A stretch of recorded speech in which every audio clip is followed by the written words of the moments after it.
In this episode of Wolf Tracks, we'll meet a couple of local glass artists, take a look at possibly the best defensive tackle South Kitsap football has produced, and follow up on the construction class at South with home builders.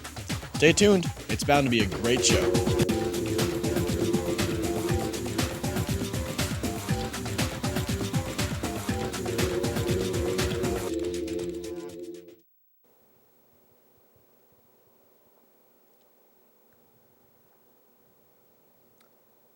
Hello and welcome to Wolf Tracks, the show that's made entirely by students at South Kitsap High School.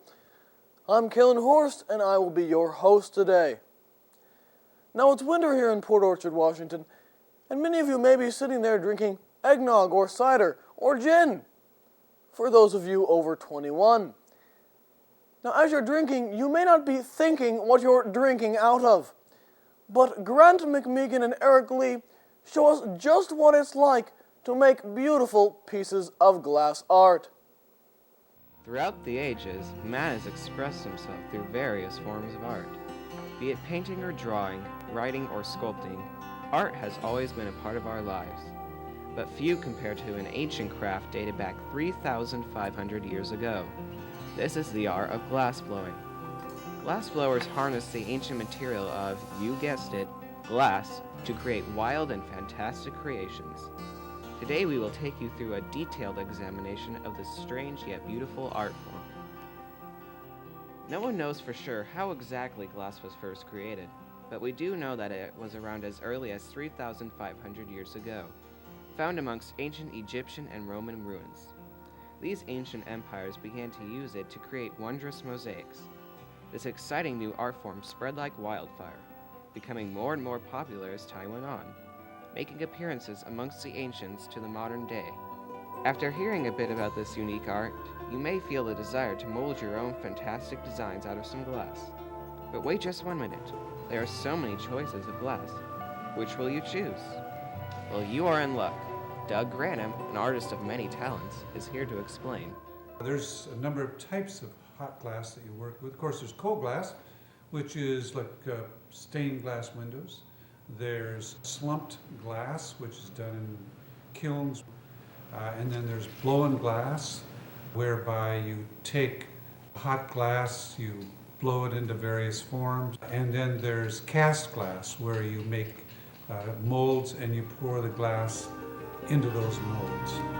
Now at this point your head may be spinning, but not to worry. The process, although complicated, is easy to understand once you know what to do.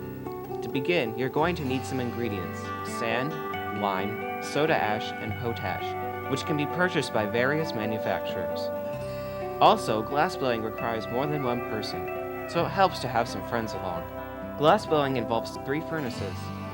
The first, which contains molten glass, is simply referred to as the furnace. The second is called the glory hole, and is used to reheat a piece in between steps of working with it. The final furnace is called the lair, or annealer, and is used to slowly cool the glass, over a period of a few hours to a few days, depending on the size of the pieces. The major tools involved are the blowpipe, the punty or pontil, the bench, marver, blocks, jacks, paddles, tweezers, and a variety of shears. The tip of the blowpipe is first preheated, then dipped in the molten glass in the furnace. From here, a complicated system of blowing air in and shaping the molten glass follows, and eventually we have our finished product. A more detailed explanation can be found on Wikipedia. Not so easy as it sounds, is it? This is natural, and to truly become a talented glassblower, you need years of experience. You're not really taught glass blowing, you watch it and then you have to do it, and everything that you do, you have to do multiple times. If you're blowing a bubble in glass, you have to do it 1,000 times before you really start to understand what you're doing. So it's processes. Glass blowing is about process. Each form of art has that special something that makes it unique, that attracts thousands to its majesty, and glass blowing is no different. Brian Rubino, a professional glassblower, shares his passion for glassblowing. I'd never experienced anything like that because it's liquidy and then all of a sudden it's stiff, but it still has this sparkling quality to it, and then to be able to control that and to make whatever you want to make out of it, it's pretty cool. Deep down inside, we all have our own unique creativity that we want to share. There are hundreds of ways to channel this, and glass blowing is an exceptional way of doing so. And despite the difficulties you may face as you toil over your creation, there are few feelings that can rival with creating your own masterpiece. Glass blowing requires practice, and has an underlying theme that can be applied to every aspect of our lives. That's how you get good. The more you put into it, the more you get out of it. Wow, that made me hot just looking at it. Now, starting in November, boys basketball takes the front seat for our sports teams. I was able to take a look at this upcoming season's schedule. Check it out. High school sports. The fast-paced life of a high school basketball game. From the roaring crowds to the exhausted players. It's all wrapped up in the heat of the moment. Now that the football season is over, and baseball and boys soccer are yet to come, basketball takes the front seat for South State sports teams. Coach Callahan has taken our team to state for countless years now, and this year is no exception. He drills the players each and every day at practice to make sure that, at the very least, each player is completely physically fit. Joe Pisa, a power forward for the varsity team, had some thoughts on the team's chances and where they're headed this year. We have a pretty good chance if everybody works hard and puts in the time and effort. I think we have a really solid chance. Key players would be Tippy Burke, LP Nellums, myself, and our other two starters, Christopher Carlson and Garrett Boone. For the state title, basketball teams travel to the Tacoma Dome to battle other regionally ranked teams. For the past 6 years, our varsity boys basketball team has made the trek to the Tacoma Dome for the event. If they make it again this year, it'll be lucky number 7. With some hard work and the same leadership as before, the boys will soon be taking that bus ride to Tacoma again. The boys basketball tickets start at $5 without ASB and 3 with, which is a small price to pay to see champions in the making. Come out and support the team here at South. Show some spirit and enjoy the experience. You never know. Some of the kids playing out there today could be the next Charles Barkley, or, dare I say it, Michael Jordan. In more sports news, Dean Ada interviewed Renard Williams on his last year in high school football. Cheerio.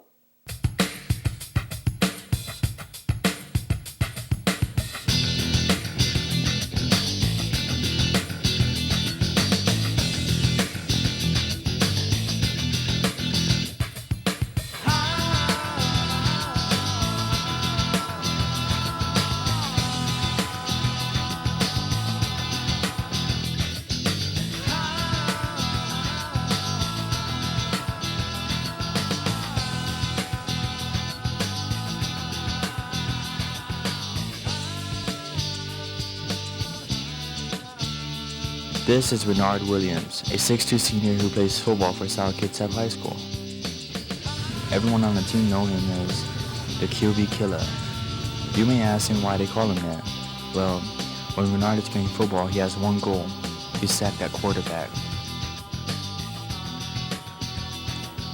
Renard shows a great sense of leadership. He is there on the field leading the D-line. He is always getting everyone pumped up, from the players on the field to the players on the sidelines, and even everyone in the crowd.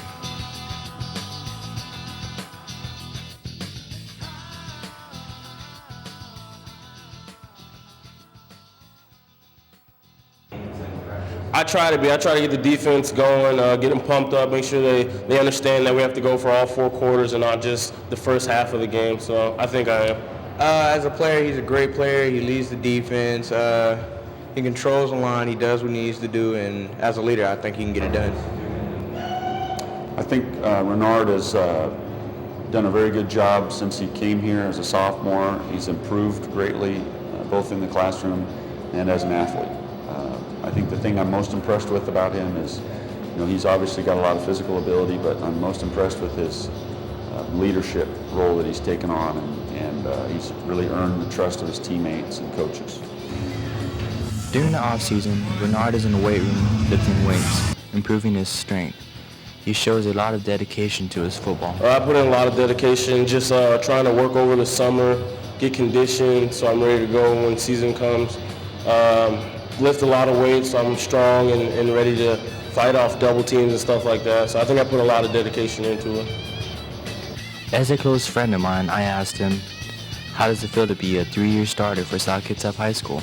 And is there a possible scholarship for you?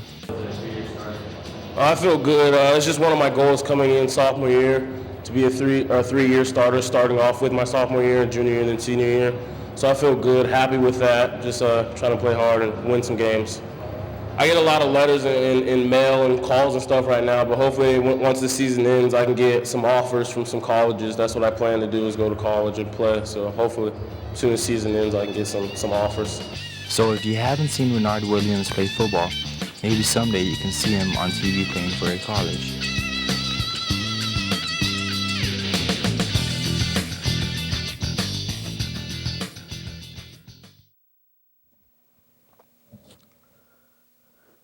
Thanks, Dean. It really looks like Renard is going places with his football talent. Next, Adrian Moon takes a look at a local martial arts studio. Martial arts has been around for thousands of years. Its roots lie in the culture of China. In Port Orchard, there's a local man named Mark Morgan who is now studying 2 martial arts, Kung Fu and Tai Chi. The name of the place where Mark Morgan is studying these martial arts is at American Martial Institute in Chico.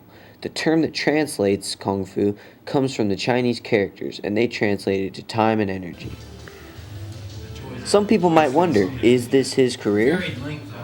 My daytime job is I'm the water quality manager for a drinking water utility in Kitsap County. We have 50 water systems that we operate, and so I just make sure that the drinking water quality is safe and complies with all the state and federal regulations. You might wonder what types of moves he can do and what different types are there.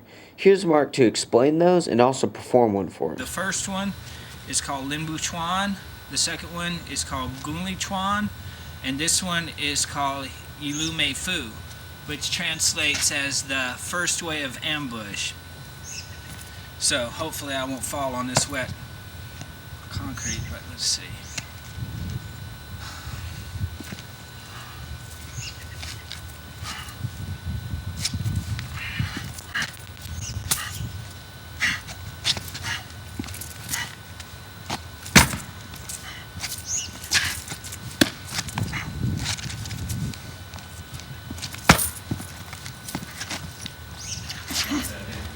People can see that these martial arts have a lot of hand movement involved, but some might be curious to see if there's any weapons involved in some move. Stick, but it's actually a weapon, and in fact it's my favorite weapon because it's a lot of uses that you can do with it that are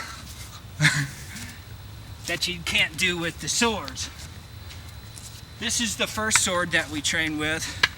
It's a broadsword, and this thing's heavy, and it's just a hack and slash type weapon. You're just chopping people up with it. It's pretty. The next one is called the straight sword, and this one is a more delicate weapon, and it's used more for the Tai Chi forms, and it's whereas that other one's slashing, this one is more finer slicing. So you'll see a lot of this type coiling stuff, and it's meant to slice like around your opponent's wrist.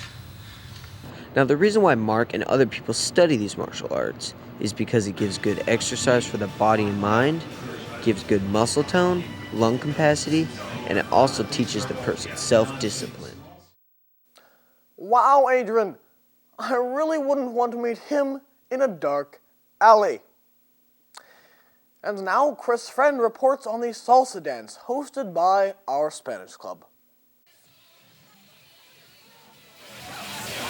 Salsa dancing recently made an appearance here at SK. The Spanish club turned the SK Commons into a Latin dance studio and sponsored dance classes. Mrs. Keene, the Spanish club advisor, tells us more. For the past 6 years, my students have been going to the University of Washington to dance salsa. And then last year, our Spanish club found a place in Bainbridge Island to go at least once a month, once every 2 months. And we decided that it would be better to try and do something locally so that all students could participate.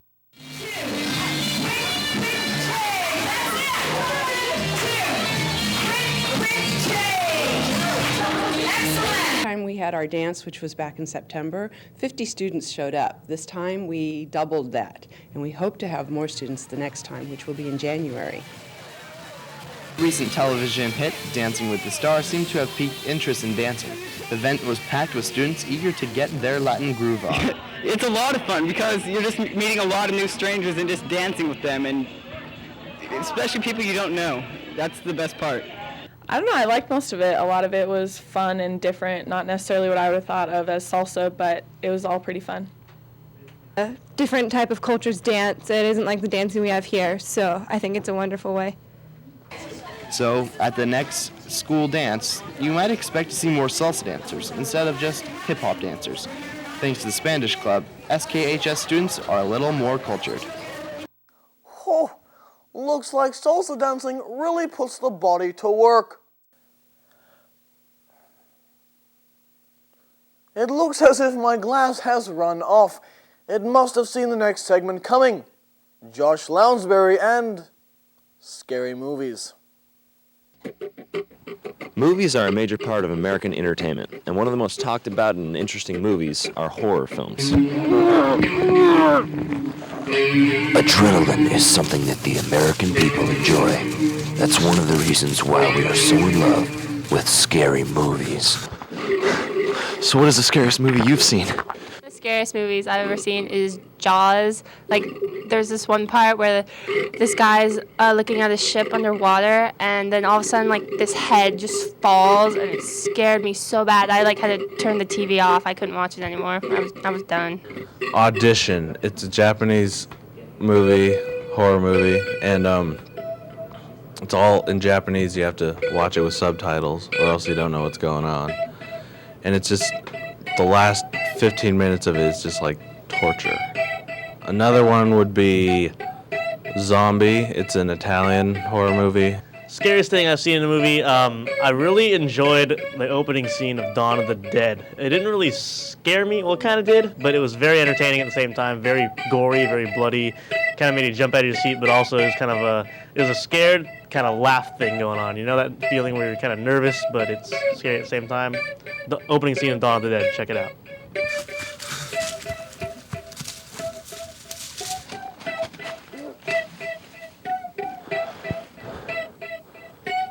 Movie theaters and studios love horror movies because they're low-budget films that make huge returns in the box office. So, what is so appealing about scary movies? It's pretty much the adrenaline rush. I watch scary movies. I can't wait for the jumped effect to come up on me because I love to be scared. So the next time you're looking for a good movie idea, make it a scary one.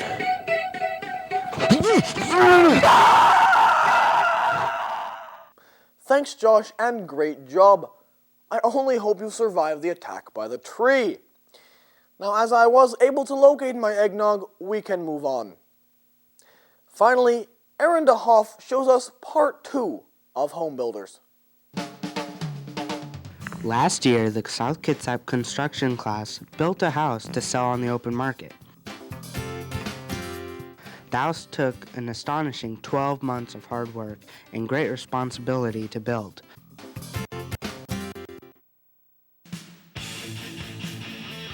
With all the great teamwork and commitment to the house, the final product is amazing. With new cabinets and floors, the house is a complete success and is ready to sell on the market. Now that the house is complete, what is the new construction class gonna do? Bookwork? Paperwork? How about build a new house? This site, I guess, is a little different than some that we've done in the past, in such that it's a daylight basement. So the building site has some slope to it, and so we've tried to build or design the house in such a way that it follows the property. And so in that case, we're building what we call a daylight basement home. And I guess some of the challenges of a daylight basement home is that it almost, in a sense, has a complete basement. This year, the construction class is building another house with a new crew on the job. It's a unique house. It's got a lot of square footage. I don't know. It's pretty nice. I'd live in it. Yeah, it's fun sometimes. Until Shape gets a little irritated, then it kind of takes a downfall, I guess. Right now, the crew has started with the foundation of the house, putting up panels and pouring concrete. We started out in the fall. The site was prepared for us, and we determined where our footings had to go, and we built our footing forms and poured the footings, and then we had our foundation wall, and we had to again form all of that, and that was pretty elaborate because that's, as you look at some of the walls over here, they're stacked, and some of them are 8 feet tall, and that usually on some of our typical houses that we've done in the past is just a 2-foot foundation wall, and that's it. And so because we had, because we're following again the contour of the home, we have to have some tall walls, and that does take a little bit more time and effort and concrete and all those sorts of things to build. When the foundation is done, it is time to start working on the framing, putting up walls. A crew that we have are mostly seniors, with the exception of I think maybe 2 or 3 juniors, maybe just 2 juniors. So most of them are upperclassmen, seniors, and they're characters. We're having fun with them. We hope that we're teaching them some good skills that they'll use for the rest of their life. This house is going to take approximately 12 months to build, just like last year's house.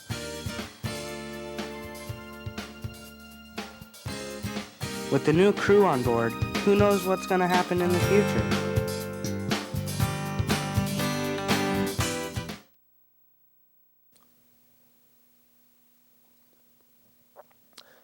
Well, that's the end of my eggnog, and the hourglass has run out on this episode of Wolf Tracks. I'm Kalen Horst. Thanks for watching, and have a great day.